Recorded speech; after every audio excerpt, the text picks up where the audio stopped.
this video, we are going to continue with the tissue chapter. Okay. So in the previous video, we discussed about the plant tissue and classification of plant tissues. Now, today we are going to discuss about the animal tissues. So before going to this animal tissue, I am going to glance you a what do you mean by tissues? Okay, so tissue is a group of cells where it is going to perform a similar functions, and this tissue is classified into plant tissue and animal tissue. Okay, fine. Animal tissue, it is further classified into 4 types. Okay, so the first type is epithelial tissue. Epithelial tissue, and the second one is connective tissue. Connective tissue. The third one is muscular tissue. Muscular tissue. The fourth one is nervous tissue. Okay. So animal tissue is mainly classified into 4 types. One is epithelial tissue, connective tissue, muscular tissue, and the nervous tissue. Okay. So the first one, epithelial tissue. This epithelial tissue is a covering. It acts as a covering tissue. You can see our skin. Okay. Our body is covered by the skin. So under the lining of this skin, epithelial tissues are present. So you can say that epithelial tissues act as a covering part of the our body. Okay, animals covering part of the body. And the connective tissue means which is going to connect from one part of the body to the other part. Okay, then we have muscular tissue, muscles, where our muscles are connected, no, muscles to the bones or whatever. There the muscular tissues are present. And the nervous tissue, it acts as a support connective tissue only. How it is going to act as a messenger. Okay, connecting each part means how the sense we are responding and the stimulus is occurring, no, because of this nervous tissue. And so first you know that epithelial tissue acts as a covering part of the body, connective tissue acts as a supportive part of the body, and muscular tissue act as a contractile part of the body. Okay, contractile means in the sense contraction and relaxation, what we are doing, we are moving, we are walking. Okay, that and all with muscular tissue, and nervous tissue act as a messenger. Fine.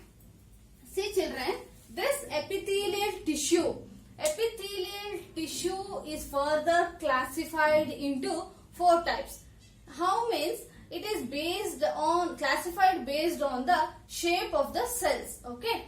See, you know that epithelial tissue acts as a covering part. So we have many tissues or the cells, group of cells, which are going to act as a covering part of each organs. Okay. So based on these shapes, we have classified the epithelial tissue into the one is squamous epithelium tissue. Okay, squamous epithelium tissue, and we have columnar epithelium tissue. The another one we have cuboidal epithelial tissue, and we have ciliated epithelium. Okay, see this squamous square, you can see that. So which is flat in shape. The tissues or the cells which are flat in shape, those are known as squamous epithelium tissue. And columnar, they are very elongated and they are in the column wise. Okay, so that tissues are known as columnar tissue. And we have cuboidal, which are in the shape of cubes. They are known as cuboidal tissue. And ciliated. Ciliated, you can see cilia. Wherever we have projections like the outer part of the organs may be having a projections like cilia. Okay, in paramecium you can see cilia will be there where they are going to take the food. Okay, those there the ciliated epithelium tissues are present. Okay, so epithelial tissue as further classified into squamous epithelium tissue, columnar epithelium tissue, cuboidal epithelium tissue and ciliated epithelium tissue. Connective tissue is further classified into supportive tissue, and we have fibrous tissue. The last or the third one is fluid tissue. Okay, fluid connective tissue. So connective tissue, supportive tissue. The first, it is classified as supportive tissue. So it is the thing you can know that it is going to give the support to part of the body. Okay, fibrous in the sense it is going to give the connection between muscles and the bones, and the bones and the bones, joints, wherever we have the joints, no, there these fibrous tissues will be present. So there we have two types, tendons and ligaments. Okay, tendons and ligaments. So this tendons and ligaments means, tendons it is a joint where the muscles and bones is being joined, and ligaments is bone to bone connection will be there, no, there these fibrous tissues are present. And fluid connective tissue is nothing but blood and the lymph. Okay, so our body, whatever the thing food we are taking, that nutrients will be transferred to the blood, so that blood is going to transport through all parts of the body, whether it is oxygen or the nutrients, whatever we are inhaling. Okay, then lymph is also a type of fluid connective tissue, like a blood itself. Okay, so they are going to act as a fluid connective tissue. They are going to connect each of our part of the body.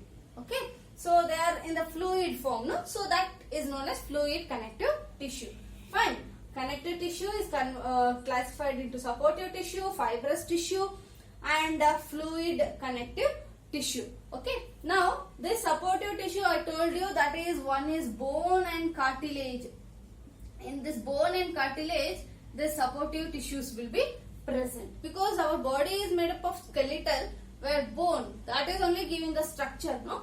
So bone and cartilage, it has as a supportive connective tissue. Fine, children.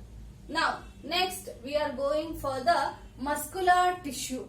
In this muscle, contractile means our body, we have a contraction and relaxation.